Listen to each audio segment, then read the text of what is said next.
मेरे ब्रेस्ट बहुत ही छोटे छोटे थे, इसी वजह से मेरी शादी नहीं हुई थी। मगर मैं बहुत खूबसूरत थी। 32 साल की उम्र में मुझे एक रिश्ता मिला, लेकिन लड़की की उम्र 40 साल थी। लेकिन मुझे इसे कोई फर्क नहीं पड़ता था। मुझे तो बस शादी की जल्दी थी और जैसे तैसे मेरी इससे शादी हो गई। आज हमारी सुहागरात थी। आज मेरे इतने सालों की तमन्ना आज पूरी होने जा रही थी। जब शौहर मेरे बेहद करीब हुआ तो मेरी खूबसूरती की तारीफ करने लगा, और जब इसका हाथ मेरे सीने पर गया तो फौरन मुझसे दूर हट गया। कहने लगा, ये क्या है, तुम्हारी जिस्मानी खूबसूरत बहुत कम है, जाकर अपना इलाज कराओ।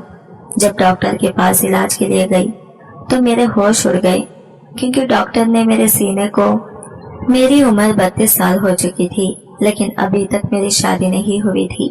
देखने में तो मैं बला की हसीन थी। जो कोई भी मुझे देखता मेरा दीवाना हो जाता, लेकिन एक कारण की वजह से वो मर्द लोग मुझसे 100 मील दूर पीछे हो जाते, और ऐसे में मैं बहुत उदास हो जाती। मैं लंबी ऊंची खत काट की बहुत अच्छी थी। मेरी चमड़ी भी काफी गोरी थी, लेकिन एक चीज में मार खा गई थी। वो जिस्मानी खूबसूरत थोड़ी कम थी, क्योंकि आम लड़कियों की तरह मेरी जिस्मानी खूबसूरत अच्छी नहीं थी। मेरे ब्रेस्ट काफी छोटे थे, जिसके कारण आज तक मैं कुंवारी थी। वो मेरी खूबसूरती को देखकर मुझसे मुतासिर तो होते, लेकिन जब इनकी नजर मेरे वजूद पर पड़ती तो वो मुझसे दूर भाग जाती। इसके कारण मेरी उम्र बढ़ती जा रही थी, लेकिन अभी तक कुंवारी थी। 32 साल होने के बावजूद भी मैं आज तक कुंवारी थी। मेरे भी बहुत से सपने थे शादी को लेकर। रातों को मेरे जज्बातों के कारण मुझे नींद नहीं आती थी। मैंने जब से कॉलेज जाना शुरू किया तो वहाँ थोड़े बहुत लड़कियां मुझे परेशान करने का कोई मौका नहीं छोड़ती थी, लेकिन कुछ लड़कियां ऐसी भी थी कि हर वक्त घरेलू टोटके बोलती थी कि नारियल का तेल लगाकर मसाज करने से तुम्हारी जिस्मानी खूबसूरत बढ़ जाएगी। मैं अपनी सहेलियों की बातें सुनकर घरेलू टोटके भी करती, लेकिन कुछ भी फायदा न होता। हम इतने पैसे वाले भी नहीं थे कि डॉक्टर के पास इलाज करवाते। मेरी माँ भी अक्सर मेरे कारण परेशान रहती थी, लेकिन हर तरह के इलाज करने के बावजूद भी मेरी जिस्मानी खूबसूरत वैसे की वैसे ही थी। अब मेरी माँ को मेरी शादी की फिक्र सताने लगी थी। उन्होंने तो रिश्ता कराने वाली से भी कह रखा था कि मुनासिब सा रिश्ता मेरे लिए देखें। रिश्ते वाली भी ठंडी आ बहकर रह जाती और कहती, तुम्हारी लड़की के लिए रिश्ता मिलना बहुत मुश्किल है, लेकिन फिर भी मैं कोशिश करूंगी। इन दिनों माँ मेरी शादी के बारे में सोच सोच कर परेशान होने की वजह से इनकी तबीयत काफी खराब हो चुकी थी। घर में तो सिर्फ मैं और अम्मा ही रहते थे। मेरे बचपन में ही अब्बा का इंतकाल हो चुका था। मैं अपने अम्मा की इकलौती ही औलाद थी। ना ही मुझे कोई भाई था और ना ही कोई बहन थी। घर तो हमारा अपना ही था, लेकिन गुजारा करने के लिए अम्मा लोगों के घरों में काम किया करती थी। मैं इस स्कॉलरशिप की वजह से कॉलेज जाया करती थी। इन दिनों माँ की तबीयत काफी खराब होने की वजह से मुझे ही अब छोटी मोटी नौकरी करनी थी। मैं खूबसूरत होने के साथ साथ पढ़ने में भी माहिर थी। माँ की तबीयत खराब होने के कारण मुझे ही कुछ नौकरी करनी थी, इसलिए हॉस्पिटल में नर्स की नौकरी करने लगी। इसमें थोड़े बहुत पैसे मिल जाते, जिन पैसों से मैं अम्मा के थोड़े बहुत दवाइयाँ खरीदती और थोड़े पैसों से घर का गुजारा आसानी से हो जाता था। मैं जब भी हॉस्पिटल से घर जाती, अम्मा मुझसे एक ही बात करती कि मैं मरने से पहले पहले तुम्हारी शादी हो जाए, ताकि मैं सुकून से मर सकूं। मैं अम्मा की बात सुनकर अम्मा को तसल्ली देने लगती कि अब बेफिक्र हो जाओ, अल्लाह सब ठीक कर देगा। मैं तो अम्मा को तसल्ली दे देती, लेकिन खुद ये सोच सोच कर परेशान हो जाती कि अल्लाह ने तो मुझे इतना खूबसूरत बनाया है, लेकिन ये कैब की वजह से मुझे जिंदगी की खुशियाँ नहीं मिल रही थी। अम्मा तो यही कोशिश में रहती कि जल्द से जल्द मेरी शादी हो जाए। एक दिन अम्मा ने रिश्ते वाले को फोन करके घर पर बुलाया और इसे यह कैसी बात कही जिसे सुनकर मैं दंग रह गई। अम्मा ने रिश्ते वाली जुबेदा आंटी से कहा कि मेरी बेटी का रिश्ता कहीं भी अच्छे घराने में करा दो। लड़का खूबसूरत ना रहा तो भी चलेगा, बड़ी उम्र रही तो भी फर्क नहीं पड़ता, चाहे 50 साल बुढ़ा ही क्यों ना हो, लेकिन एक रिश्ता किसी का भी ले आओ। और एक बात, अगर मेरी बेटी को जो भी शादी करने के लिए तैयार होगा तो मैं ये घर अपनी बेटी के नाम कर दूंगी और मेरी बेटी जो भी कमाएगी वही अपने शौहर का सारा खर्चा उठाएगी। मैं ये सब बातें सुनकर जल्दी से अम्मा के पास चली आई। अम्मा, आप ये क्या कह रही हैं? मैं कैसे नौकरी करके अपने शौहर का पेट पालूंगी? यह गलत फैसला है और माँ, मैं इस फैसले को हरगिज भी नहीं मानती। फिर अम्मा कहने लगी कि बेटा, जिंदगी में शादी करना बहुत जरूरी है, इसलिए मैं मरने से पहले पहले तुम्हें अपने घर का करना चाहती हूँ। इसके बाद अम्मा ने अपने सोने के कंगन उठाकर जुबैदा आंटी को दे दिए। सोने के कंगन देखते ही जुबैदा आंटी की आंखों में चमक आ गई थी और खुशी से कहने लगी कि अब समझो तुम्हारी बेटी का रिश्ता बहुत जल्द मिल जाएगा। मैं दिन रात कोशिश करूंगी और रिश्ता इस गांव से नहीं बाहर के गांव से ले आऊंगी ताकि जल्द से जल्द तुम्हारी बेटी का रिश्ता पक्का हो जाए। ठीक 8 दिन बाद जुबैदा आंटी घर आई थी और बहुत खुश दिखाई दे रही थी। हाथ में तस्वीर लिए अम्मा के पास बैठ गई और कहने लगी, तुम्हारी बेटी का रिश्ता पक्का है समझो, क्योंकि लड़के वालों ने बहुत जल्दी ही शादी करने के लिए मान गए हैं। लड़का तो हीरा है, हीरा बड़ा खूबसूरत है, हमारी अलीबा को बहुत खुश रखेगा। अम्मा तो जुबैदा आंटी की ये बातें सुनकर खुशी से झूम रही थी और मुझे भी दिल ही दिल में खुशी हो रही थी।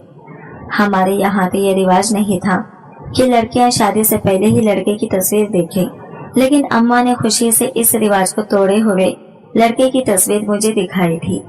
मैं इस तस्वीर में खड़े शख्स को देखकर मुझे तो यकीन ही नहीं हो रहा था कि मेरी किस्मत में इतना अच्छा लड़का मेरा शौहर बनेगा। मैं तो तस्वीर को देखकर बहुत खुश हो रही थी। लड़का काफी हैंडसम था। फिर कुछ सोचते हुए मेरी हंसी एकदम से गायब हो गई और जुबैदा आंटी से पूछा कि आंटी, क्या लड़के वालों को मेरे ऐब के बारे में इल्म है? तो जुबैदा आंटी भी मेरी बात सुनकर एकदम हैरान हो गई थी। कहने लगी कि अगर तुम्हारे ऐब के बारे में बता देती तो शायद तुम्हारा रिश्ता नहीं होता। शादी होने तक इस ऐब को राज बना के रखना होगा। अगर इन लोगों को भी इस बात के बारे में पता चल जाएगा तो शायद ये भी तुमसे रिश्ता नहीं करेंगे। अम्मा कहने लगी, मेरी बच्ची, जैसा जुबैदा आंटी कह रही हैं हमें बिल्कुल ऐसा ही करना होगा। अगर तुम्हारे ऐब के बारे में लड़के वालों को पता चल गया तो तुम्हारा रिश्ता फिर से टूट जाएगा। अम्मा की बात सही थी। इसी ऐब के कारण ही मेरा आज तक रिश्ता नहीं हो पाया था और इसी वजह से खूबसूरत होने के बावजूद भी मैं कुंवारी ही रही थी। कोई भी मुझसे शादी करने के लिए राजी नहीं था। अब मैं भी इसी ऐब को छुपाए शादी करने का फैसला कर लिया था। जुबैदा आंटी भी खुश हो गई थी। अम्मा ने कहा, जुबैदा, तुम लड़के वालों से कह दो कि जल्द से जल्द घर आकर अलीबा को भी देख ले और शादी की भी तारीख पक्की कर दी जाए। तभी जुबैदा आंटी कहने लगी, इसमें अलीबा को देखने वाली क्या बात है? लड़के वाले ने तस्वीर देखकर ही निकाह की हामी भर दी थी कि रिश्ता पक्का करा दो। इसलिए तो मैं तुम्हारे घर फौरन चली आई थी ताकि तुम्हें ये खुशखबरी सुना दो। जुबैदा की बात सुनकर तो माँ के पैर जमीन में नहीं टिक रहे थे, लेकिन मुझे अंदर ही अंदर एक खौफ महसूस हो रहा था। अगर शादी के बाद शौहर को शादी की रात ही मेरी इस ऐब के बारे में पता चल गया तो क्या होगा? क्या शौहर मुझे शादी की रात ही तलाक दे देगा या फिर मैं जैसी हूँ वैसी मुझे कबूल कर लेगा? क्योंकि मर्द लोग तो चाहिए होता है कि लड़की खूबसूरत होने के साथ साथ जिस्मानी खूबसूरत भी अच्छी हो। मर्द लोग तो ज्यादातर जिस्मानी खूबसूरती को ही ज्यादा पसंद करते हैं, लेकिन मेरी तो जिस्मानी खूबसूरती ही नहीं थी। यही मेरी जिंदगी का सबसे बड़ा ऐब था। लेकिन मुझे इस शादी के हवाले से कुछ अजीब लग रहा था। दिल में कुछ बेचैनियां बढ़ रही थी, क्योंकि लड़के वालों की तरफ से मुझे देखने के लिए कोई भी मुझे देखने नहीं आया था। ये तो एक रस्म होती है ना, लड़की को देखने के लिए पहले लड़के वाले लड़की के घर आते हैं और शादी की तारीख पक्की करके जाते हैं, लेकिन मुझे तो कोई भी देखने नहीं आया था। ये बात मुझे थोड़े अजीब लग रही थी। खैर, मैं ये सब बातें कहकर अम्मा को मजीद परेशान करना नहीं चाहती थी, क्योंकि अम्मा तो इस रिश्ते को लेकर बहुत पुरसुकून हो गई थी। खैर से मेरी शादी की डेट भी फिक्स हो गई थी। अगले जुम्मा मेरा निकाह था। सारी तैयारियां अच्छे से हो गई थी। मैं भी बहुत खुश थी, क्योंकि 32 साल के बाद मेरी शादी हो रही थी। मैं दुल्हन बने स्टेज पर बैठी हुई थी और मन ही मन में बहुत खुश हो रही थी, लेकिन सब मुझे बहुत अजीब नजरों से देख रहे थे। स्टेज पर मेरी सास और ननंद आए थे और निकाह नामे पर मेरे दस्तखत करवा रहे थे, लेकिन मेरा दुल्हा तो नजर ही नहीं आ रहा था। मेरी नजरें तो घूंघट की आड़ में ही दुल्हे को तलाश कर रही थी। दुल्हे का तो कुछ पता ही नहीं चल रहा था। फिर लोगों को देखा तो मुझे थोड़ा अजीब सा लगा।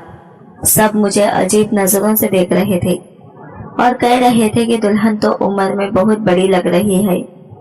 लोग तो मेरा मजाक करने पर उतर आए थे। लोगों का तो काम ही कहना। मैंने अपना सर झटका और स्टेज पर खुशी बैठी हुई थी। शादी के हवाले से 1000 सपने सजाए थे, आज वो सब सच में पूरे होने वाले थे। सास बहुत अच्छी थी, मेरी नजर उतारकर बहुत सारे पैसे गरीबों में बांटती थी। मैं दुल्हन के रूप में सजे ससुराल गई तो ये देखकर हैरान हो गई कि वहां तो शादी का माहौल ही नहीं था। मेरी रुखसती से पहले ही मेहमान सब अपने अपने घरों को जा चुके थे। ये देखकर मेरी खुशी गायब हो गई थी। ससुराल का पहला नजारा ही मुझे नाखुश कर गया था। मेरा इस्तकबाल करने के लिए कोई भी यहाँ मौजूद नहीं था। सास तो बहुत अच्छी थी, लेकिन इनकी नजरें बहुत अजीब थी। वो अजीब नजरों से मुझे घूरे जा रही थी। इनका मुझे यूं घूरना मुझे उलझन में डाल रहा था। फिर वो मुझसे बोली, तुम बहुत खूबसूरत लग रही हो। मैंने मुस्कुराकर शुक्रिया कहा। फिर बोली, अल्लाह तुम्हारी यह खूबसूरती कायम रखे। अगली बात पर मैं ठटक कर रह गई थी। मुझे इनका इस तरह से पूछना मुनासिब न लगा था। फिर सास मुझे सजे सजाए कमरे में बिठा दिया। मुझे तो शादी की पहली रात इस कमरे में खूबसूरत एहसास का शिकार होकर खुश होना चाहिए था, लेकिन मेरे दिल में अजीब सी बेचैनी पैदा हो रही थी। इसके बाद मेरी ननद भी कमरे में आ गई थी और मुझे अजीब सी बातें करने लगी, जिन बातों को सुनकर मेरा मिजाज बुरी तरह खराब होने लगा। मुझे एक पल को तो ऐसा लगा कि सब बदल जाएगा और ये शादी मेरे लिए बहुत भयानक बन जाएगी। मेरी ननद मुझसे बोली कि आज की रात तुम्हारे लिए बहुत अजीज है, इसलिए आज की रात को जमकर अपने शौहर को खुश करना। इसे कभी भी शिकायत का मौका मत देना। इसकी यह बात मुझे नागवार गुजरी थी, क्योंकि वो खुद कुंवारी थी, लेकिन शादी की रात के बारे में इसे सब कुछ पता था। इसलिए मैंने इस बात की अपनी ननद को कोई जवाब नहीं दिया। जब वो फिर दोबारा बोली, उम्र क्या है आपकी? इस सवाल पर मैं खामोश रही। मेरा दिल किया कि इसे पकड़कर कमरे से बाहर निकाल दूं, लेकिन अपने मुंह को संभालते मैं खामोश हो गई थी। मैं कुछ उल्टा सीधा कहकर पहले ही दिन ससुराल में अपनी इज्जत गंवाना नहीं चाहती थी। सिर्फ खामोश होकर बैठ गई। फिर कुछ देर के बाद ननद भी कमरे में चली गई। फिर ननद के जाने के बाद मैं बेड के बीचों बीच चेहरे पर घूंघट डाले बैठ गई। शौहर का इंतजार करने लगी। पूरा 1 घंटा गुजर चुका था मुझे इस तरह से बैठे हुए। अब मेरी कमर दुखने लगी थी, लेकिन अभी तक शौहर कमरे में दाखिल नहीं हुआ था। 32 साल के जज्बात मेरे दिल में समाये थे। मैं इस तरह की हार नहीं मान सकती थी, इसलिए इंतजार करते हुए बैठी हुई थी। दिल में एक डर भी था, अगर शौहर को मेरे ऐब के बारे में पता चला तो क्या करेगा। ये सोचते हुए मैं डर रही थी, लेकिन सब अल्लाह पर छोड़ दिया। अल्लाह सब बेहतर करेगा। कुछ देर के बाद शौहर कमरे में दाखिल हुआ। मेरे शौहर का नाम आदिल था। बड़ा ही खूबसूरत लड़का था। इसकी उम्र भी 40 साल थी। 40 साल की उम्र में भी बहुत तगड़ा था, ये नौजवान मर्द की तरह। मुझे अपने शौहर को देखकर बहुत खुशी महसूस हो रही थी। मेरा शौहर सलाम करता मेरे करीब आया और मुझसे माफी चाही कि मुझे बहुत देर हो गई आने में, क्योंकि किसी काम की वजह से मेरे दोस्त के घर गया हुआ था, इसलिए थोड़ी देर हो गई। छोड़ो ये सब बातें, चलो आज की रात हम दोनों रंगीन बनाते हैं। ये कहकर आदिल ने मेरा घूंघट उठाया और मेरा चेहरा देखते ही इसकी आंखों में चमक आ गई थी। तुम बहुत खूबसूरत हो, अल्लाह ने तुम्हें बहुत फुर्सत से बनाया है। इसके मुंह से अपनी खूबसूरती की तारीफ सुनकर मैं थोड़ा शर्मा गई थी। फिर आदिल थोड़ा और करीब आई और एक एक करके मेरे सारे जेवरात उतारने लगा और फिर दुपट्टा मेरे तन से जुदा किया। मेरा दिल जोरों से धड़क रहा था। मेरे जज्बात जाग उठे थे। मेरे इतने सालों की ख्वाहिश आज पूरी होने जा रही थी। फिर मोहब्बत भरे लहजे के साथ आदिल मेरे बिल्कुल करीब आ गए थे और मेरे होठों का जाम पी रहे थे। इनके हाथ हल्के हल्के मेरे जिस्म पर रेंग रहे थे, लेकिन जैसे ही इनका हाथ मेरे सीने पर चला तो वो एकदम से पीछे हट गए थे। ये क्या, मुझे तुमसे लड़कियों वाली फीलिंग नहीं आ रही है। ये कहते हुए इनकी नजर मेरे सीने पर पड़ी तो परेशान हो गई। ये क्या है, तुम तो आम लड़कियों की तरह नहीं लग रही हो। इनका इतना कहना था, मुझे बहुत अजीब लगा था। जिस सच्चाई से मैं डर रही थी, आज वो सच्चाई मेरे शौहर के सामने खुल चुकी थी। आदिल कुछ सोचता हुआ यहीं पर खड़ा हुआ था, लेकिन थोड़े वक्त के बाद मुझसे कुछ भी कहे बगैर इस हालत में छोड़कर शर्ट पहनता कमरे से चला गया था। थोड़ी देर पहले तो आदिल मेरी तारीफ में जमीन आसमान एक कर रहा था। वो मेरे ऐब को देखकर खामोशी से चला गया था। इतने सालों के बाद मेरी आज ख्वाहिश पूरी होने वाली थी, लेकिन एकदम से मेरी ख्वाहिश दूर गई थी। मैं फूट फूट कर रो रही थी। क्या मेरी किस्मत में शौहर की खुशियां नहीं लिखी थी? क्या मुझे सारी जिंदगी ऐसे ही गुजरनी थी? एक मेरी छोटी सी गलती से मुझ में ये ऐब आ गया, जिसकी वजह से मेरी जिंदगी बर्बाद होने पर तुली हुई थी। आदिल तो कमरे से चला गया था। मुझे अब इसके लिए परेशानी हो रही थी कि ये बात अपनी माँ और बहन को न बता दे। मैं ये देखने के लिए चुपके से बाहर निकल गई। पूरे घर में खामोशी छाई हुई थी। सास और ननन अपने अपने घरों में सुकून से सो रहे थे। इसका मतलब आदिल कहीं बाहर गए हुए थे। ये सोचकर मैं अपने कमरे में आ गई। अगर आदिल कुछ देर पहले मेरी बात सुन लेते तो इनका क्या चला जाता। मैं इनको ये सारी सच्चाई के बारे में आगाह कर देती, ताकि इनको इस बात की पूरी सच्चाई पता चले। मुझे तो अब नींद आ रही थी। करवट बदल बदल कर रात काटी थी। वक्त का काम था गुजरना, बस गुजर गया। रात ढल गई, सुबह हो गई। मुझे अब बहुत तकलीफ हो रही थी। सुबह के वक्त सास कमरे में दाखिल हुई। आदिल का पूछने लगी तो मैंने कहा किसी काम का बताकर बाहर गए हुए हैं। थोड़ी इमरजेंसी थी, इसलिए दोपहर तक आ जाएंगे।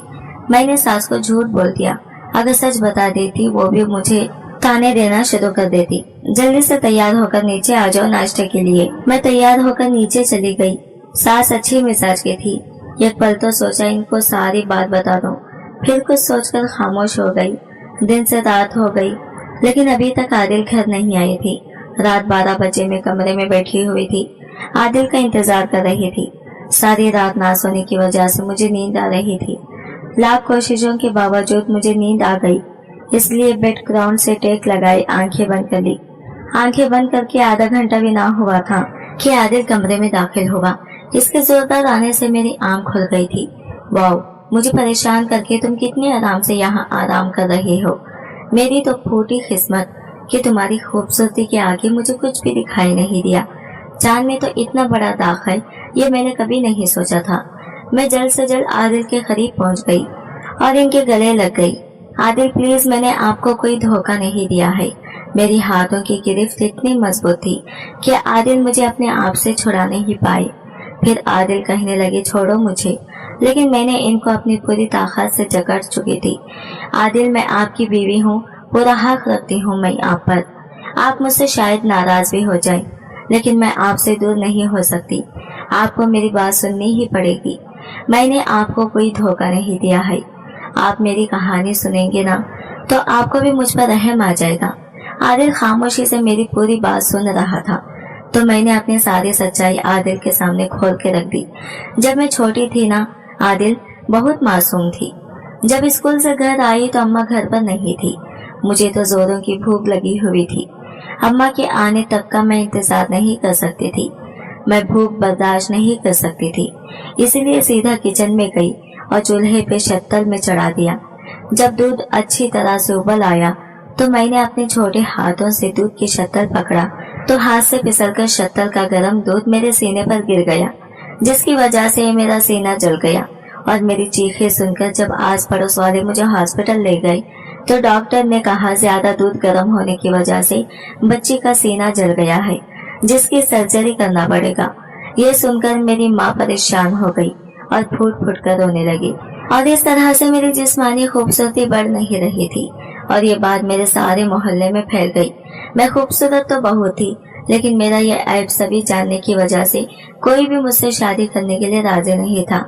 इसलिए रिश्ते वाले से कहकर बाहर के मोहल्ले से रिश्ता तलाश किया और ऐसे में आपके साथ मेरी शादी हो गई और सारा फैसला मैंने अल्लाह पर छोड़ दिया और आपसे शादी कर ली थी। ये मेरी सारी बातें सुनकर आदिल की आंखों में आंसू आ गए थे और दोनों ने मुझसे भी माफी मांगी थी। इनको इस सच्चाई के बारे में पता चलने के बाद उनको खुद अफसोस हो रहा था। मैं भी आदिल के सामने अपने आंसू नहीं रोक पाई और खुद फूट फूट कर रोने लगी। आदिल अब मुझसे माफी मांगकर मेरे गाल पर किस करने लगे और किस करते करते उन्होंने हमारे बीच के सारे पर्दों को हटा दिया था और सारी रात मुझ पर अपना प्यार निछावर करने लगे। आज की रात मेरी बहुत ही खूबसूरत रात गुजरी थी, क्योंकि मेरी इतनी सालों की तमन्ना आज पूरी हुई थी। आज के बाद से मेरी हर रात रंगीन थी, क्योंकि आदिल अपना हक वसूल करते थे और मैं हामिला भी हो गई थी। 9 माह बाद मुझे एक प्यारी सी बेटी हुई थी, जिसे आदिल बहुत ही ज्यादा प्यार करते थे। इसी तरह मेरी जिंदगी अच्छी तरह से गुजर रही थी। आदिल एक बहुत ही अच्छा इंसान था, जिसे मेरा इतना बड़ा ऐब जानने के बावजूद भी मुझे वही इज्जत और वही रुतबा दिया जिसे हर औरत को मिलता है। मेरी सच्चाई जानने के बाद आदिल ने मुझे एक बार भी इस तरह के ताने से नहीं नवाजा था। वो मुझे हर खुशी दे रहे थे। अल्लाह ऐसा शौहर किस्मत वालों को ही देता है, जैसा मुझे शौहर की सूरत में आदिल दिया है। आज की वीडियो कहानी आपको कैसी लगी कमेंट करके जरूर बताइएगा, और वीडियो अच्छी लगी है तो लाइक शेयर जरूर कीजिएगा। हमारे चैनल को सब्सक्राइब करें फ्रेंड्स। मिलते हैं अगले वीडियो के साथ, तब तक के लिए बाय बाय।